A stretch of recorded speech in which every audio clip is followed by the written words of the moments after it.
আল্লাহর কথা মনোযোগ দিয়ে শুনলে, আন্তরিকতা নিয়ে শুনলে, মহব্বত নিয়ে শুনলে ধীরে ধীরে জিন্দিগি বদলে, জীবনে অনুভূতি আসে, পরিবর্তনের মানসিকতা আসে। যুবক বদলে যায়, মুরব্বী বদলে যায়, 70 বৎসরের গুনাহগার পাপী বান্দা আল্লাহর নেক বান্দা হয়েছে, 100 খুনের আসামি আল্লাহর ওলি হয়েছে, বেশ্যাখানার পতিতা অসভ্য নারী আল্লাহর নেক বান্দি হয়েছে। আল্লাহর দয়া হল, এজন্য আন্তরিকতা নিয়ে শুনুন, ঠিক আছে ইনশাআল্লাহ।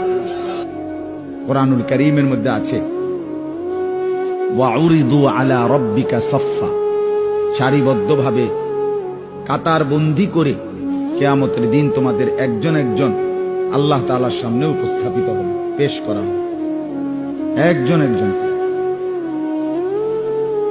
তো আল্লাহ তাআলা বলবেন লাকাদ জিতুমুনা কামা খালাকনাকুম আউয়ালা মাররা। আল্লাহ সরাসরি বলবেন, বান্দা মনে পড়ে পৃথিবীতে দুনিয়ায় তুমি প্রথম যেদিন গেছিলা মায়ের পেট থেকে, ঠিক যেভাবে গেছিলা একজন, আজ ঠিক ওই একজনই আমার কাছে ফিরে আসলো। গেছিলা যেমনে, আসলাও কি ঠিক। এজন্য আমরা যেহেতু মায়ের পেট থেকে এসেছিলাম একজনই, আবার আল্লাহ তাআলার কাছে ফেরত যেতে হবে একজন, একাই সামনে দাঁড়াইতে হবে। অকুল্লুহুম আতিহি ইয়াউমাল কিয়ামাতি ফারদা, কোরআনে আছে। আল্লাহ বলেন আমি সকলকে কিয়ামতের দিন আমার সামনে আনব, ফারদান, একজন একজন করে। ফারদান শব্দের অর্থ ওয়াহিদ ওয়াহিদ, একজন একজন। ইন্নাল্লাহা সায়ুকাল্লিমু, হাদিসে আছে নিশ্চয়ই আল্লাহ তার প্রত্যেকটা বান্দার সাথে পৃথক পৃথক কথা বলবেন।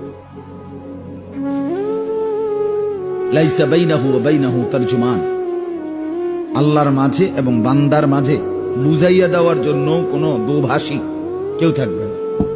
নবীজি বলছেন শুধুই তুমি আর আল্লাহ, শুধুই আমি আর আল্লাহ, এরকম মুখামুখি হতে হবে। আমল নামা আল্লাহ তাআলার সামনে পেশ করতে হবে। আল্লাহ তাআলা প্রশ্ন করবেন, কোনটা দেখে বলবেন লিমা ফাআলতা হাযা, এটা কেন করলে। কোনটার ব্যাপারে বলবেন লিমা তারাকতা হাযা, বান্দা এটা কেন ছাড়ে। ফজরের নামাজ কেন ছেড়ে দিয়ে, সুদ কেন গ্রহণ করলে। একটা উদাহরণ বললাম, এটা করলে কেন, এটা ছাড়লে কেন। এইভাবে আল্লাহ তাআলার কাছে জবাব দিতে হবে। কি জবাব দিব? এই গ্রামে মানুষের কাছে যেটি বলেন, চা দোকানে যেটি বলেন, নিজেরা এই